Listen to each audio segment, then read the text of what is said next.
Hello everybody, in today's video we're going to take a look at the other 3x3x5 stickerless super variation. This one is a variation of the X cube where it looks like an X when it's like this. Now I'm wondering if the centers have any difference between this one and the 3x3x5, and so we'll take a look. We'll open it up. And one thing I like about Calvin's puzzle stuff too is that it's very well presented. I mean, look at the box, it's very, very nice. I really like the stickerless look of this, I gotta say. The 3x3x5 was super fun to solve, and I'm guessing this one will be as well. Alright.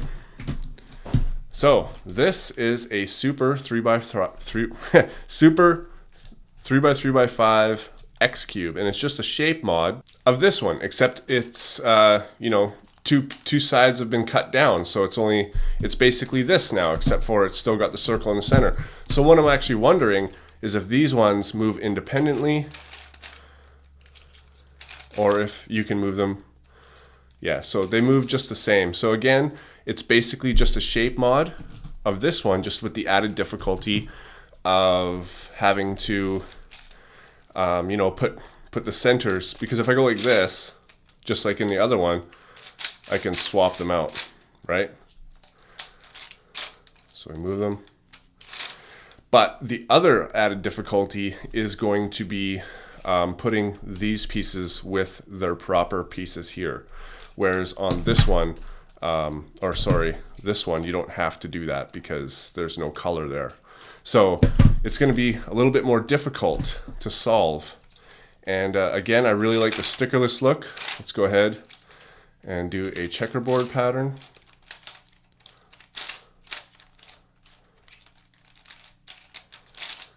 The turning is pretty good.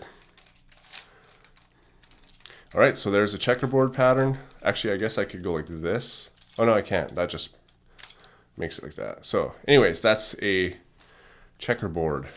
So from here, I'm just gonna go ahead and continue to scramble this thing. Let's go ahead. I guess that doesn't really matter because we're just gonna scramble these together.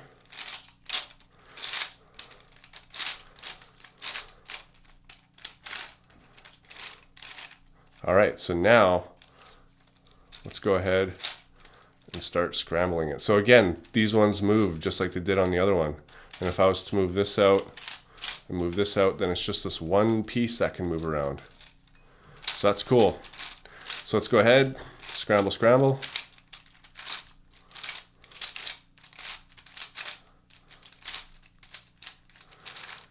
Start moving these pieces around. Every single side can do it. This one looks cool. And this one. And then get that red away from this red. Move this one in there. Wow, I really like it. Now this one I hope is going to be just as fun to solve as the 3x3x5 was. All right, so I'm going to call that scrambled. So I'm going to go ahead and solve that and then come back and talk about it some more. All right, everybody, so it's been a couple of days and I finally got this thing solved. And I say finally because it was kind of a pain to solve. There was a problem I ran into twice, and then I got it the third time, and I didn't get that same problem the third time, which is why I was able to solve it. But I'm gonna kind of explain why, and this isn't going to spoil the solve or anything like that. It's pretty obvious what it is. Now, if you take off all of these pieces here, like all of these outer pieces, right? Basically, this whole 3x3 is a 3x3. These pieces can move, but as much as you move these around, you're still only moving that center Rubik's Cube that's in there, just like you would a regular Rubik's Cube. And just like on a regular Rubik's Cube, when you've done your cross, and then you've done your F2L, and you take a look at the top layer, you can either have 2 edges in, you can have 4 edges in, or no edges in. But on this one, I actually only had 1 edge in or 3 in, and 1 seemed to be flipped upside down, almost like if you took a piece out and then flipped it upside down.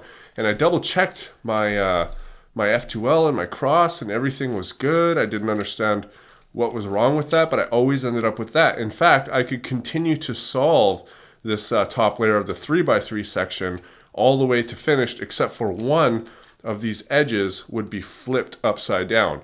And I thought, okay, maybe, I don't remember, but maybe I had taken a piece out, took a look at it, flipped it upside down by accident. Or maybe somebody else did, like Aaron playing a joke on me. But anyways, I scrambled it up and I tried doing the cross on the other side. So I did the orange cross this time, and I ran into the same problem. So I didn't understand why that was. So I didn't want to take it apart because it seems like it would be, kind of a pain to put back together. So I tried it one more time and it didn't happen. So I guess on this one, you can get a parity. Somehow it does not make sense how you can get it though, because these pieces can't move out into the extended layers to change places. I mean, you're really only solving the middle part like a 3x3. Now, if you solve all these, not these pieces, just these outer pieces like a 3x3, it should go back, no problem. But it didn't. And then it did. So obviously there can get a parity. And I haven't worked my way through that, but I did re-scramble it and try again. So the puzzle is really, really fun. Now, I will say that when it is shape shifted, things do tend to catch a little bit, and sometimes you want to go one way and it won't go that way. So you just go the other way, like right here. So I just got to align everything better. And even then, so like there is a bit of catching that goes on. I mean, there's a lot of pieces in this one, and because these aren't locked, even, just being out, just a little bit will create a lockup. So, but it is fun to solve. It's just not speed cubable, that's all. Anyways, guys, this is a really fun puzzle. I mean, I'm going to keep working at this. And it's weird because I got that on here, but on this one that I already showed you guys, I've solved this, I've scrambled it and solved it like 5 times since I solved this one. I've never run into that issue. So I don't know what the difference is. Like, why is it doing it on here and not on the other one?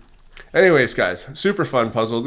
I would say this is more for advanced cuboid solvers. I would think this one is probably not even as difficult as a 3x5x5, or sorry, 3x3x5. This one there seems to be a little bit more difficult. Plus, when it's shape shifted and you're looking for your pieces, when it's like this, well, now you got to kind of spread it apart, to take a look at what that edge is down there. I can see here that it's yellow and green, but when it's all mixed up and everything and you're constantly looking for those, it can be a bit of a problem, or not really even a problem, it's just difficult. Sometimes, you'll have an empty slot so you can kind of move it around and see what they are as well. So it's a bit of a lengthy solve, and it's really, really fun. This is available at HK Now store, and if you would like a copy of this, you can order it through the link in the description. Thanks for watching, guys, and I'll see you on my next video.